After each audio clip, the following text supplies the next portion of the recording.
stuck in the traffic jam. This big, heavy Grad-made machine is well kept for such an old machine.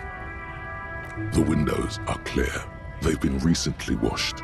You can see a lorryman's cabin with personal belongings, stickers, insignia. The driver has adorned his space with a substantial collection of peculiar paraphernalia. Proclamations about honor, strength, and purity are glued to various panels.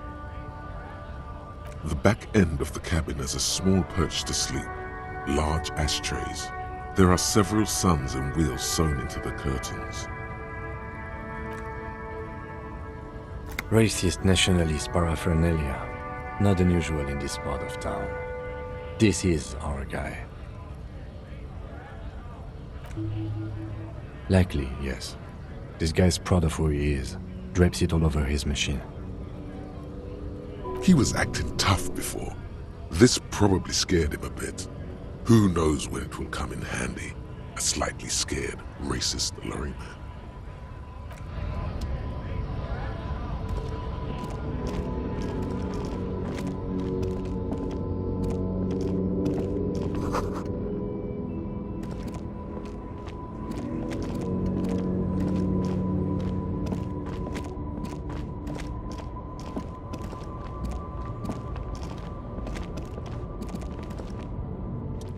An old monument stands in the middle of the traffic island, pointing toward the sea.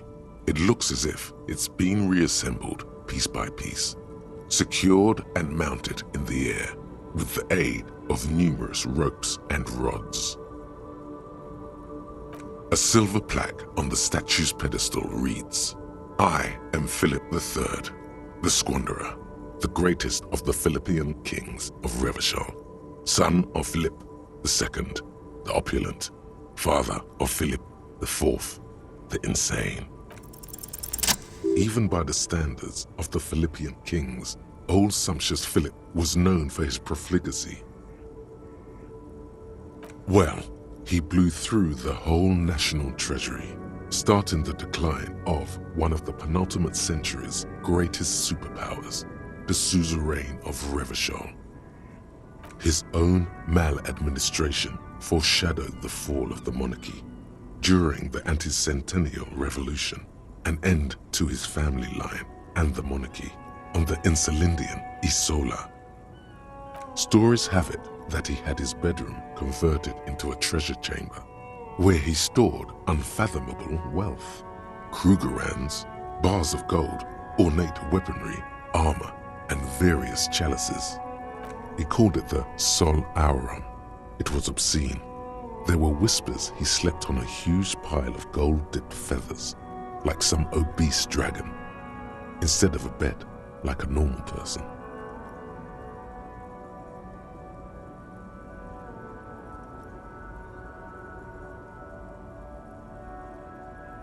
But wait, you haven't even heard about his fabled cocaine addiction.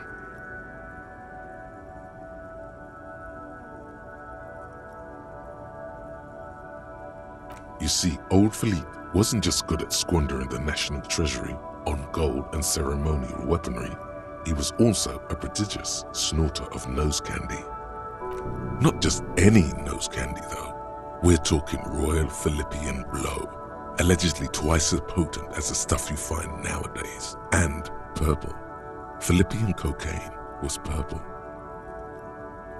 That's what the revolutionaries said 150 years later, right before they emptied out the royal mausoleum and dumped His Majesty's mortal remains in the Insulindian Bay. Cocaine. His Majesty's courtiers said it helped him connect with the higher realms. Beneath the cold waters of the Insulindian Bay, thrown there by the revolutionaries after they cleaned out the royal mausoleum. The original was blown apart by communards, then further damaged during the landing of the coalition's airships during the turn-of-the-century revolution, when Martinez was leveled.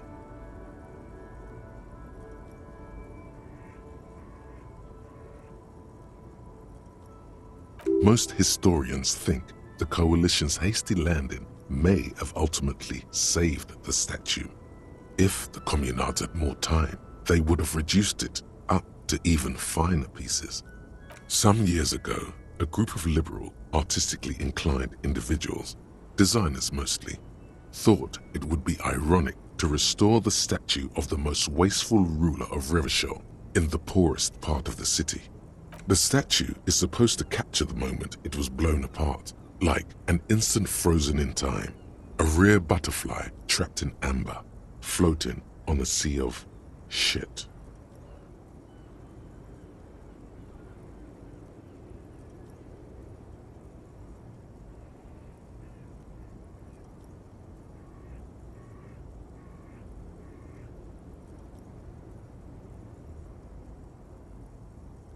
People in Martinaise tend to agree, as do many prominent art critics and thought leaders with more nuanced social awareness than the young ironists. Philip III, the Squanderer, however, with his bronze face up in the air, doesn't seem concerned about what the hoi polloi think of him in death.